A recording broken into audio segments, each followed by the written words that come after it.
So we are live in 5, 4, 3, 2, 1. We are live now.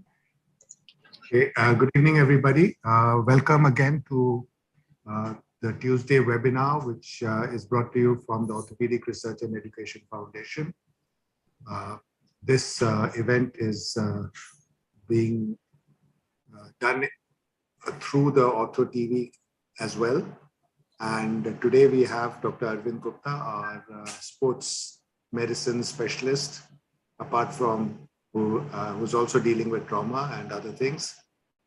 He's going to talk to us about management of meniscal lesions. I think there's a lot of development which has taken place in the arthroscopic management of meniscal lesions. At one time, all it was a torn meniscus, means it had to come out. I think things have changed quite a lot in the last few years, and I request Dr. Arvind Gupta to update us on this. Over to you, Arvind. Thank you, sir. Thank you very much for the opportunity again for discussion about the meniscal lesion. So I'll start with meniscal lesion with all these topics: anatomy, clinical evaluation, radiology, classification, and the treatment. So in the anatomy, first I'll start with the gross anatomy. The medial meniscus and the lateral meniscus. The medial meniscus, the posterior part diameter is more than the anterior horn, and which is lesser than the body, and it is less circular and covering around 60% of the tibial plateau of the medial side. On the both the sides, it attaches over the root through the tibia, posterior root and the anterior root. Similarly, on the lateral side, it is more circular, and the diameter of the posterior part is equal to the body and the anterior part. And both the meniscus get connected in front with the intermeniscal ligament. Along with attachment to the tibia with the root, there is also another attachment of the meniscus to the capsule or the surrounding structure. That is the coronary ligament. And on the lateral side, this coronary ligament attaches the lateral meniscus to the meniscofemoral ligament. And on the medial side, it attaches to the capsule. Another ligament, that is the meniscofemoral ligament, which is two ligament arises from the posterior horn of the lateral meniscus. One is anterior to the posterior PCL, and another is posterior to the PCL. Those who are anterior to the PCL is ligament of Humphrey, and the posterior to the PCL is ligament of Risberg. Here you can also see the posterior one and the anterior one originated from the posterior horn of the lateral meniscus. And here is the final attachment of the meniscus to the tibial plateau. And this anatomical landmark is important in terms of management of the meniscal root if it is avulsed. And study says if you are repairing the meniscal root, it should be exactly anatomical. Non-anatomical repair of the meniscal root is having no any purpose. So this, the posterior horn of the medial meniscus root attaches around 1 centimeter posterior to the medial tibial eminence, whereas the posterior root of the lateral meniscus attaches around the 5 millimeter from the lateral tibial eminence. Similarly, on the anterior side, anterior root around 5 millimeter from the center of ACL, and the anterior root of the medial meniscus attaches almost 18 millimeter from the center of the meniscus. Next comes to the microscopic structure. The meniscus having 70% water and the 30% organic material. And this organic material composed of the collagen, proteoglycan, glycoproteins, and the cellular elements. And the collagen, 90% are the type 1 collagen. And this is the orientation of the collagen of the meniscus. The main collagen is the longitudinal one, And the next is the radial fiber that connect the longitudinal one. And the most superficial is the randomly placed the collagen. Here you can also see the same picture. And this configuration gives the meniscus to expand under compressive force. And with the expansion, the surface area of meniscus increases.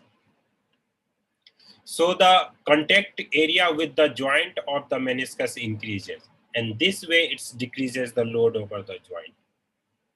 Next is the vascular supply. The medial meniscus is having 10 to 30%, and the lateral meniscus is 10 to 25%.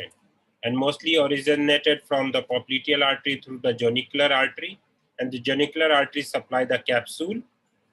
And the peripheral 1/3 is having rich supply of blood vessels, and the center 1/3, that is the red-white area, having partial supply, and the most central 1/3 of the meniscus completely loss of the blood supply. In the similar way, the neural supply is also only in the peripheral part, similarly lymphatic supply. But mostly part are aneural and alymphatic. The next is the function of meniscus. The main function is the load transmission that comes to the knee through the femur. This is the axial load through the femur, and the meniscus convert this axial load to the peripheral in the circular way, and it transmits toward the periphery, and from periphery it comes toward the root of the meniscus, both on the lateral side and the medial side, to the posterior horn and the anterior horn. And from here, it gets transmitted to the tibial condyle in the posterior part and the anterior part. So here comes the importance of the attachment of the root of the meniscus to the tibial condyle. And similarly, the pressure which comes over the condyle of the tibia will be the force divided by the area of the contact. Once the meniscus is there, the contact area is high. In this way, pressure will be less. Here you can see with the intact meniscus, the area is high, so the pressure will be less because of the intact area. But with the meniscectomy or partial meniscectomy, the area of contact will be less, so the pressure over the joint will be more. The next is the shock absorption. We all know from previous study that meniscus acts as a shock absorption, but recently lot of literature comes that the meniscus don't having any role with the shock absorption. It's the surrounding musculature and the hyaline cartilage which help in the absorption of the shock. But still lot of research needed to confirm this. Next is the stability. The medial meniscus movement and the lateral meniscus. The lateral meniscus moves more than the medial meniscus because the medial meniscus having lot of attachment with the capsule in comparison to the lateral meniscus. So medial meniscus having more stabilizing effect, particularly the anterior translation of the tibia, where it acts as a secondary stabilizer after the ACL. Next is the lubrication and nutrition. Meniscus is having permeability through which the this synovial fluid extruded, and this way it's provide the lubrication. At the same time, it's also provide the nutrition.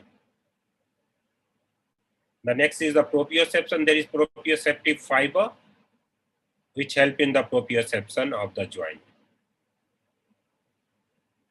So next is the meniscal injury. So we usually diagnose mostly meniscal injury with the help of history, then the clinical examination, and then radiology. In the history, there will be locking and the clicking, especially when sitting cross-leg or doing a squatting. There may be immediate swelling if there is acute injury, or maybe delayed or intermittent swelling. Patient will have pain. All these comes in this. Maybe will have difficulty in walking because of pain. Ability sometimes comes to the patient, and many patients will come with the flex knee. It means the meniscus is entrapped in between the condyle of the tibia. That's why there is difficulty in doing full extension or full flexion. On examination, the joint line tenderness, one of the most sensitive tests for the meniscal lesion, particularly in the posterior part of the joint line. There may be effusion on doing range of motion, there may be locking, there may be popping sound if there is discoid meniscus is there. And then there is provocative test, that is the McMurray test. You do full flexion of the knee joint and do the external rotation, that is for the medial meniscus, and then full flexion, do the internal rotation, and then the extension of the knee joint.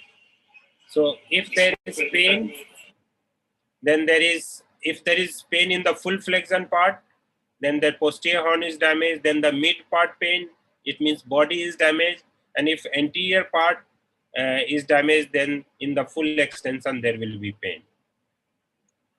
The next is the Epley grind test. With the prone position, knee is flexed 90 degree. Put the pressure through the sole of the foot so that knee get compressed, and then do the external rotation and internal rotation. Again, patient will have pain if there is meniscal injury. Next is the Thessaly test. Patient is standing on the injured leg in around 20 to 30 degree of knee flexion, and then he do external rotation and internal rotation. If there is meniscal injury is there, then patient will have pain again. And after clinical examination, then will comes to the radiology, which start with the X-ray. X-ray AV standing, then lateral view, merchant view, and the tunnel view also. But MRI is the confirmatory one, with sensitivity of almost 93% for the medial meniscus and around 80% for the lateral meniscus. At the same time, very high specificity also. For medial meniscus, specificity is 88, and for lateral meniscus, it's 96%. And most of the time, if it is grade 3 tear, it's taken as the complete tear. Tear means the tear passing from the superior to the inferior completely. Many a time MRI says there is parameniscal cyst. This parameniscal cyst is indicative of the tear of the meniscus, because the joint fluid that passes through the meniscus into its periphery, that leads to development of cyst. So usually because of the horizontal tear of the meniscus, that will lead to development of the cyst. Next is the double PCL sign on the MRI, very common question for DNB or PG candidate. This is the PCL, that is another PCL is visible here. This is because the bucket handle tear of the meniscus, particularly the medial meniscus, that comes in the notch in between the femur and tibia, that will be visible as the PCL on the sagittal section. Similarly, if there is anterior horn signs is there, so this comes anteriorly, again, this is the bucket handle tear of the medial meniscus. Next is the classification. One classification very long time early by O'Connor, that is the anatomical classification. Recently, Issaquah's classification is also here. So first, the O'Connor classification, that start with the longitudinal tear of the meniscus. If it's complete from here to here, then this will be the bucket handle tear. The radial tear from the central towards the periphery, that is the radial tear. If there is flap tear is there, that may be vertical or horizontal flap, or if there is through the meniscus, the tear is going, that is the horizontal tear. Another, that I said the Issaquah's classification, depending upon the depth, where it's partial or complete. Like here it's the partial tear only. Where it's located, the zone has been divided for the meniscus, zone 1, 2, 3. In which zone it is, so according to that, the classification is given. Again, whether it's anterior or middle or posterior, then the location, whether it's central to the popliteus hiatus. Mostly it's a radial tear that passes from the center, periphery center towards the popliteus hiatus. The next is the whether it's horizontal. We have seen already the anatomical part. So this longitudinal tear and bigger one, then it's called as the bucket handle. Next is the degenerative tear also, and the multiple terms have been given in the MRI for this degenerative. Maybe this softened meniscus, fibrillation, degenerated, cavitation, multiple tear pattern. All these are characteristic of degenerative pattern. And next is the tear length. All these 7 things comes into the ISACOS classification. Another important thing, that is the discoid meniscus, very important topic for PGs. 1 to 15% of the lateral meniscus are discoid, and the medial side it's very rare, 0.1 to 0.2% only. And in the horse, every meniscus is discoid meniscus.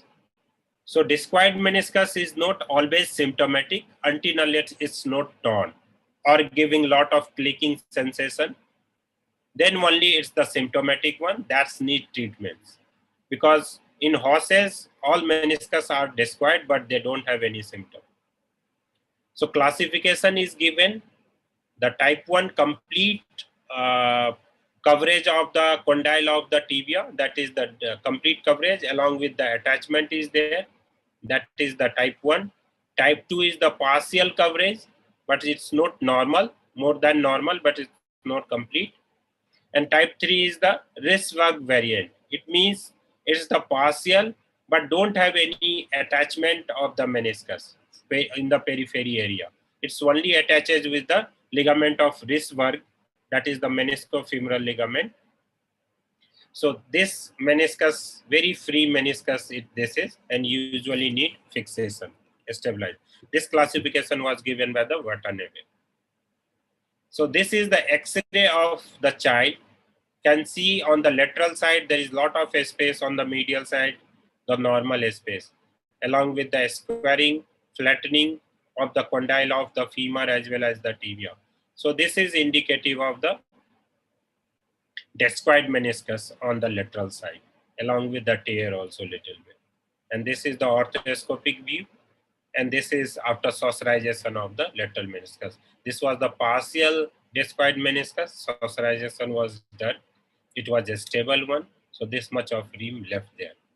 So this was the management part of the symptomatic discoid meniscus. Diagnostic orthoscopy, do the saucerization. And after doing saucerization, if meniscus is unstable, like peripherally from pulling on periphery, it's coming to the center, then you need to fix it with the capsule.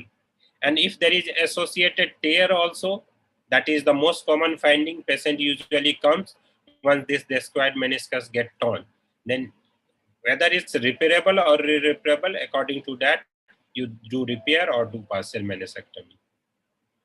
So what is the mechanism of injury? Usually the knee is in flexion and femur rotates. If it's rotated internally, then that will lead to injury to the medial meniscus. And if it's rotated externally, then it leads to the injury to the lateral meniscus. And about the treatment part, it's maybe conservative or it's maybe operative. So from non-operative point of view, what are the indication? Most of the time it's partial tear or incomplete tear, which is stable, small, usually less than 3 mm in length, or mostly in the peripheral part, because the chances of healing with this partial peripheral tear, which is less than 3 mm, is very much high. That can be managed conservatively. But if already once there was a lesion and patient sustained another injury over that chronic tear get again injured, so that is the contraindication for conservative management. In that case, the chances of healing will be less. And management, usually we follow the rest, analgesic, and once swelling get decreases, we should focus on the strengthening of muscle. That is very important, because lot of literature says if there is meniscal tear is there, many a time it's maybe asymptomatic. The chances of muscle atrophy is very high. The gait pattern changes very soon. So all these things can be avoided by doing muscle strengthening, particularly the quadriceps and the hamstring. The surgical treatment, that is the meniscectomy, which may be partial, subtotal, total. Then there may be meniscus repair and the meniscal transplantation. So the surgical part of the meniscus started with the total meniscectomy. Initially, it was open total meniscectomy, but is the Fairbank, which published his study in 1948 in JBGS, and he says after doing total meniscectomy, there was flattening of the femoral condyle. At the same time, the joint space decreases, and at the end of 10 years, there was lot of arthritic changes on the medial side. So that was the study that was published by Fairbank. Initially, the meniscus was taken as a rudimentary structure. So that was taken at open. And after that study, another study in 69 and 74, follow-up of more than 10 years of total meniscectomy says at the end of 10 years, hardly 40% of the people are satisfied, and 75 to 85% of the patient is having some kind of arthritic changes inside the knee joint. So the question about the total meniscectomy was raised. And in 1962, the Masaki Watanabe did the first orthoscopic partial meniscectomy. And after that, the partial meniscectomy gained its popularity.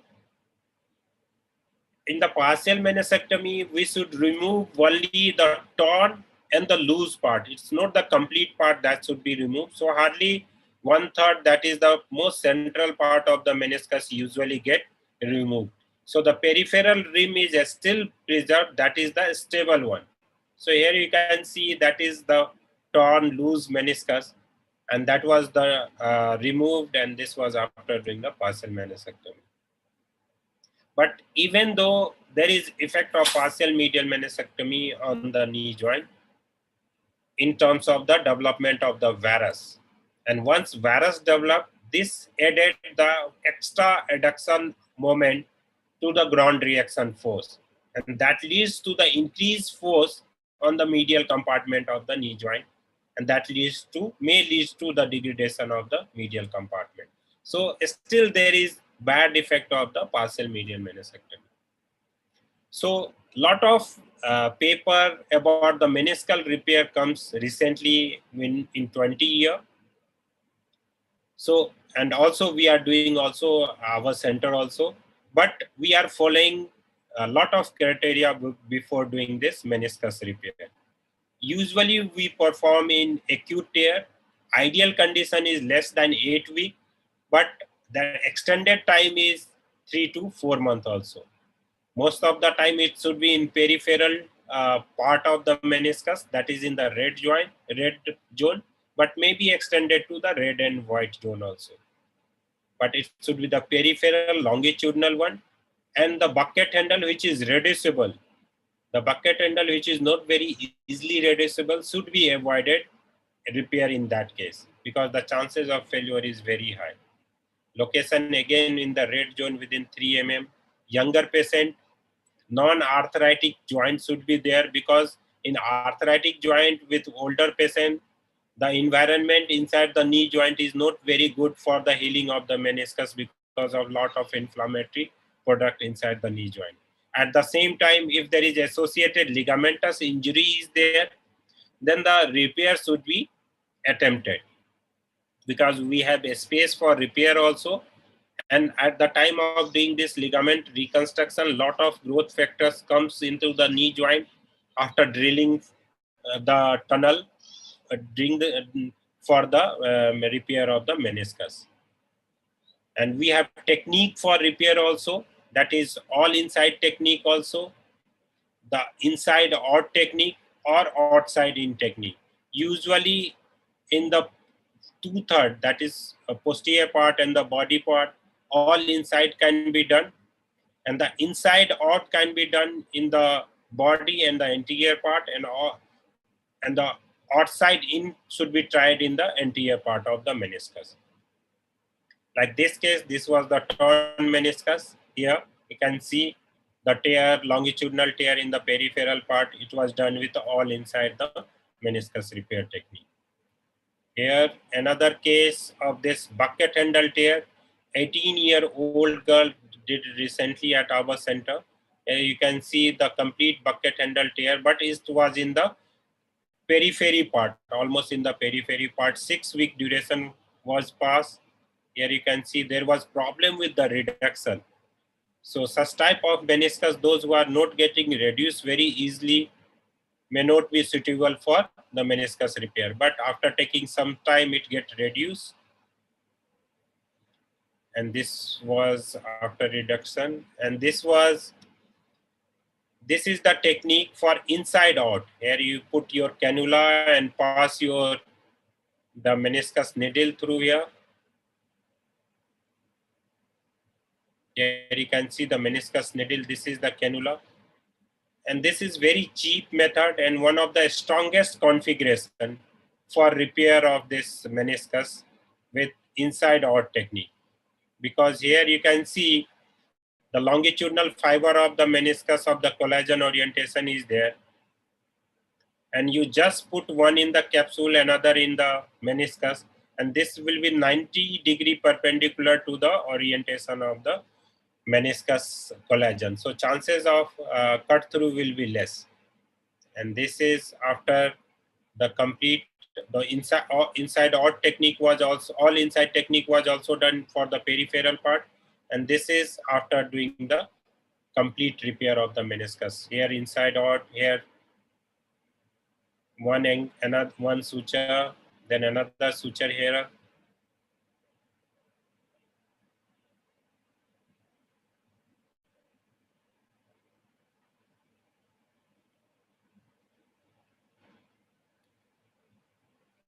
So about the systemic review of long-term result of this meniscus repair, recently published in 2022, it says the good long-term outcome usually obtained with isolated meniscus repair or in combination of the ACL reconstruction. The effect of the chondroprotection of meniscus repair should be acceptable, even though in long term there is chances that meniscus repair may be failed, but this should be done for the chondroprotection. The level of evidence was 4. Next is the degenerative knee disease with the degenerative meniscus tear. The Cochrane review says there is no benefit with this. Recently, lot of discussion about the root tear. There is classification given for it. We have seen that the load get transmitted, axial load transmitted through the meniscus, through the root to the tibial condyle. And once it's torn, the effect of torn root tear is taken as the complete meniscectomy. Like this patient, 38-year male, chronic ACL tear was there. He was managing his condition for last 14 years. But once the meniscus was torn, he has very very much of symptom of this pain, instability you can see, and also slope was very much high. You can see this is called as the ghost sign. This is the extrusion of the meniscus from the joint. Complete extrusion was there. Long leg film was done, and we have lot of studies says the root tear is almost equal to the total meniscectomy. So this patient was having root tear with slope, with varus and ACL. And we did all the 4 things in single setting with the meniscus of the root repair, with the ACL reconstruction, with the correction of the slope and the varus also. This was the follow-up. So in the recently about the repair of the meniscus, the effort 2018 says the meniscus repair should always be considered an option because it has a better advantage in comparison to the meniscectomy. At the same time, factor those influencing the meniscus healing, like doing the micropuncture or doing the needling, doing the rasping, doing the saver of the margin of the meniscus before repair will help in the chances of survival. If it is in peripheral, always try to do repair also. vertical, peripheral, longitudinal is high. Best scenario, inside out technique is almost gold standard, but all inside technique is also gaining its popularity. The meniscal root tear and avulsion, if there is, always should be fixed. And if it is in degenerative knee, the malalignment problem should be also taken care. And one last thing, that is the meniscal ramp lesion, is still controversial, but if it is repairable, try to do repair of that. Thank you.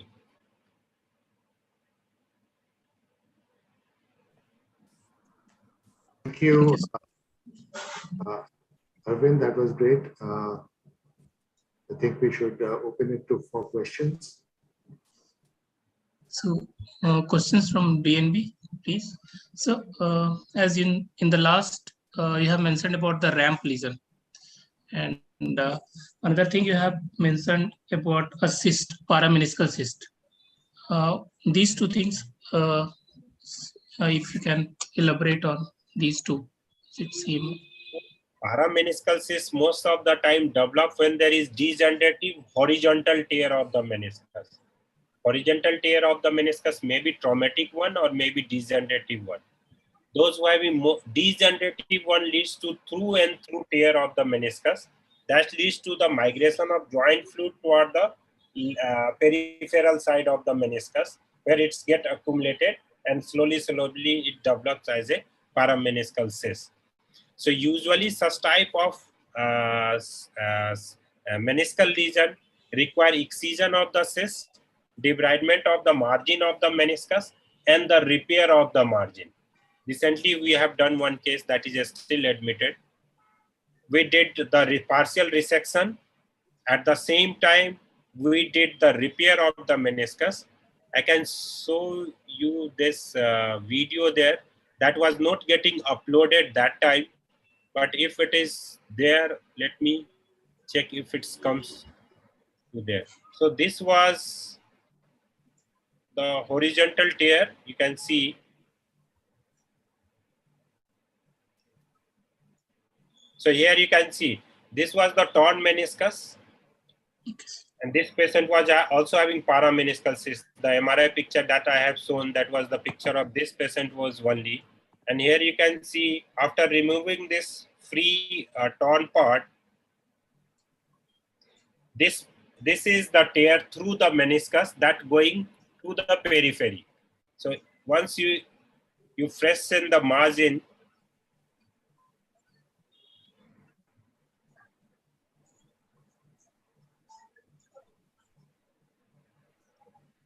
then it become repairable. Since this margin is still open, the two flap of the meniscus is there, that is still open, that needs to be closed. Otherwise, the meniscal cyst will again develop, that will travel from that margin through the substance of the meniscus. So this was the repairing technique. This is circumferential stitch technique, very less written, but most of the time I used to do this technique because this is very cost effective, no cost by the patient. This just place a simple circular stitch around the torn meniscus, and this is very strong stitch will be there. You can see this is very strong stitch.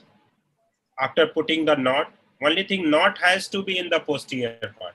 So this is after the one knot, this is after the another knot. So 3 knot was placed. This is all inside technique, and this was after putting all the 3 knot. So that margin has to be closed. So that was about the parameniscal cyst. And one about the ramp lesion. Ramp lesion is the lesion that is the posterior part of the meniscus. The tissue that is meniscus that is get attached with the capsule, particularly the medial meniscus. Here is the ramp lesion, another we have. So if you permit me, I can share with that. So that will give you better picture. Share a screen. So for that, you have to come through the intercondylar part to the posteromedial gutter. then only you can see that thing. Otherwise, this will get missed. And many a time, if there is pivot shift is there, grade 3 anterior door test is positive, it means that tibia is coming too much of anterior. Grade 3 almost more than a centimeter. So tibia is not attaching posteriorly. So here you can go through the intercondylar in between the PCL and the condyle of the femur. And once you comes to the posterior medial gutter, you will find there is a tear. Here you can see this is the tear. So this is the ramp lesion. This is the capsule. And once you separate with the this, and this is the meniscus here. From anterior part, you will never visualize. This should be in your mind. Any patient having grade 3 anterior door test positive or grade 3 pivot shift test positive, such type of lesion is always associated with ACL.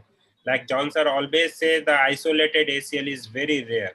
So always something will be there. So this is the ramp lesion, and we are probing from the posteromedial portal here, and from there you just put the stitch and do the repair. So maybe 1 stitch or 2 stitch, and after that it become completely stable. Otherwise, the chances of again failure with this will be high if you leave that, because the chances of anterior translation of the tibia will be still there, even though if you do the ACL reconstruction. So there's a question in the chat from Dr. Narayan. The indication for use of Jones guide, meniscal cinch, and 360. So there is Jones navigator in there, and another is the 360. That is the all inside method. The one repair that I have shown, that was done by the 360 fast fix. 360 name has been given because it's covered the posterior horn also, body also, and there is curvature in that device. And this is having 2 anchor. Once you go inside the meniscus, that will come outer border, and this anchor get deployed, then again come back, again put the needle, and then again another anchor will be there. And this way you can compress the torn part. So that is the 360 anchor, that is all inside method. And the Jones navigator has been devised that again having curvature. You just place that, and through that you should push the meniscal needle from inside, and that will come to the outside. And you, after that, you put the knot from the outside over the capsule. That is taken as one of the strongest and gold standard inside out technique. So for the clinical examination of a meniscal lesion, a lot of people say that now you should not be doing provocative tests like the McMurray's or the Apley grinding test. Just rely on tenderness and the symptoms. You are absolutely What's right. your take on that? Yeah, so McMurray can be done. It's not too much of that much of provocative, but definitely Apley grinding should be avoided, because you have to put lot of compression over the joint and then you rotate. So that should be avoided. McMurray can be done because that doesn't create lot of problem to the patient. But definitely joint line tenderness is very high sensitive test for meniscus. So for conservative treatment, you have mentioned that if there is 3 millimeter tear in peripheral region, we can conserve it. So sometimes it is difficult to diagnose on MRI. So what to look for? So you have to see how much symptom patient is having, because the small, very small peripheral tear will not create lot of problem, because such type of the lesion are mostly stable. Once peripheral meniscus get unstable, then it comes to the joint. The central lesion will have flap. That will create immediate problem if there is a lesion in the central part. Like there is flap, radial tear, that's in the central part, that is directly coming in between the tibia and femur. But if it is in the peripheral part and it's very small, usually it's not very symptomatic until unless the lesion get bigger and that comes to the joint. Then it's become unstable one. And at the same time, the peripheral part having high chances of healing also. So always when we are doing Orthoscopic surgery, always look whether it's unstable or not in peripheral part. You do the probing of that meniscus and look whether it's coming inside the joint or not. If it don't comes to the joint, you can leave that meniscus. By doing your ligamentous procedure, lot of growth factor will be there inside the knee joint that will help in the healing of that meniscus. So there is one statement in the journal: if we miss the meniscal lesion and if it needs surgical treatment, then it gets worsened with time. So for even if we are doing the conservative management, sir, how frequently you follow up the patient and with what sort of investigation? Younger patient with unstable meniscus usually they don't tolerate it, and most of the time they require surgery. They will come frequently. Little bit older patient like 40, 45 year of the age group, there is mix up of in our follow-up. 2-3% get operated after 2 years of that lesion, and many are still doing his daily routine activity with intermittent little bit of pain, with good exercises and other medicine. I think So the degenerative tears are the ones that nowadays you don't go rushing in and operating on them. Okay. So a lot of them, especially the lateral meniscus, they'll be frayed and torn. And early on, people would go and debride the meniscus and lavage the joint, and they would get relief for some time. But most of the clinical trials have shown that there is really no great advantage of it. So unless they have mechanical symptoms, like they're having locking or they're having instability or something like that, there is really no reason to operate on every degenerative meniscal tear that you diagnose on MRI. So when you are doing the Arvind, you have anything to add to that? yeah, absolutely right, sir. Degenerative meniscus, we should not touch that until unless it's not mechanical symptom is there. So during partial meniscectomy, sir, how much meniscus we can sacrifice? So it's depend upon how much tear is there. Many a time there will be double longitudinal tear and it reaches till the periphery part. So your meniscus should be stable at the end when you are doing the partial meniscectomy. None of the part of the meniscus should be coming to the joint. At the same time, always try to preserve the periphery of the meniscus. Many a time, if there is double longitudinal tear is there, take out the central part and you can fix the peripheral part. Yeah, I think basically you have to debride till the meniscus is stable. Okay. And if you can't get it stable, then some of them will end up in total meniscectomies. But by and large, nowadays you try to avoid total meniscectomy and you'll do the most unstable part and try to repair them at the periphery wherever possible. Okay, so I think the trends have changed. At one time, if you kept taking off whatever was unstable till you ended up taking out the entire meniscus, now you want to try and avoid doing that. And so I think if there are no further questions from the I think the DNB need to ask more questions. Okay, there's someone from Sir, semimembranosus has 5 extensions. Can semimembranous injury cause the symptoms like meniscus? Yeah, so one of the expansion of this semimembranosus over the posterior part of the tibia that get attaches over the capsule to the medial meniscus. So again, that injury will leads to the ramp lesion. So maybe sometime there is, and also it's having a stabilizing effect also. But it's not completely like the meniscal tear, but definitely if it is ramp lesion, then there will be symptoms to the patient, particularly the posterior joint line tenderness will be there. Okay, so thank you very much, Arvind, and thank you, Janki. I think that brings us to the end of today's webinar. So until next week, when I'm sure you'll hear about what the topic is in the next couple of days. So over. Thank you. Bye. Thank you so much. Right. Thank you.